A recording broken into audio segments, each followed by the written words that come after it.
am walking on the roots of ancient trees.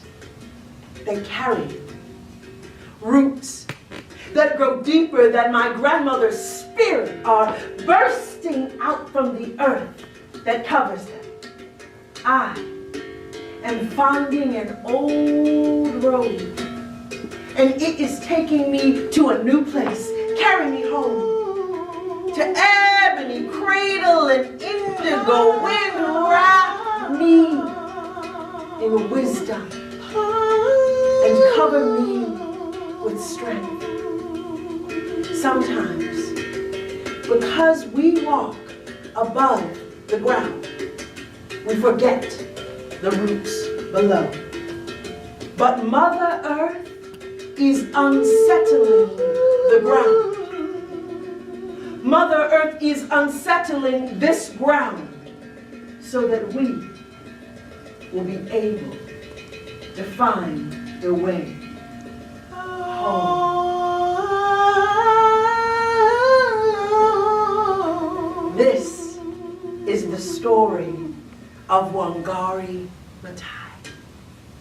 Wangari Maathai worked in the fields of Kenya as a little girl with her mother, her aunts, and the land was lush and rich, and they knew how to take the herbs and put them together to heal someone who was in need, and they knew the seasons of when to plant and when to harvest so that there was always food. They were rarely hungry.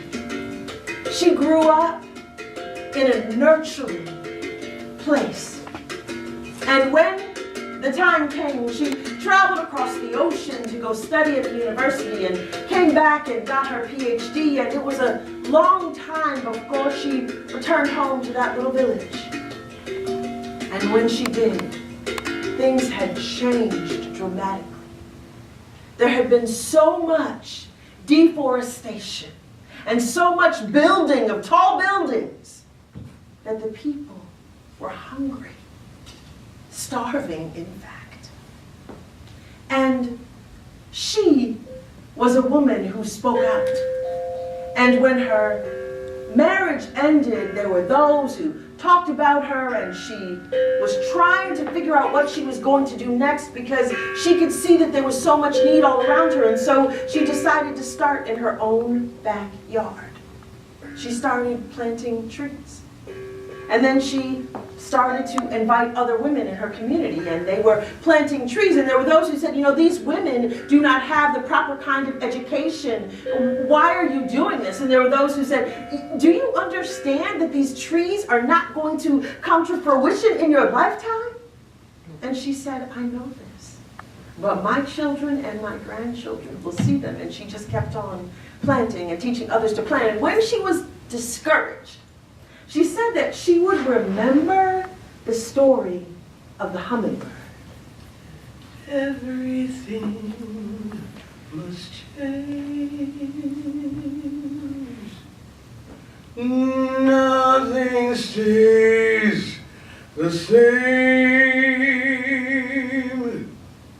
Everything must change. Nothing and no one goes unchanged. There are not many things in life you can be sure of. Till the rain comes from the clouds, sun lights up the sky, and the hummingbirds do fly. You see, the hummingbird story says that there was a fire in the forest, and all of the large animals were running as quickly as they could to get away from the fire. But there was a tiny little hummingbird who saw a little bit of water. And so she flew over the animals to that little patch of water and opened her tiny beak to carry what she could back and drop it on the fire. And she was flying back and making up and dropping and back and forth. And the large animals said, "What are you doing?" that little bit of water isn't going to make a difference. And she said, I am doing the best that I can. Wangari Maathai said that is what would encourage her when she was feeling like she wasn't going to make a difference. She would just remember the hummingbird and keep teaching and keep planting. And it grew. And it grew until it became the Green Belt movement. And in the course of her lifetime, she planted 30 million trees. Did you hear me? I said 30 million trees. She made a difference. And she understood that the planting of those trees was connected to the political liberation of her people. And so, when the president at the time, Daniel Arap Moi, decided that he was going to destroy the largest park in Nairobi, build a skyscraper with a statue of himself in front of it, she gathered the people and they took over the park and they would not allow it to happen. And she was arrested and she was beaten and she refused to give up.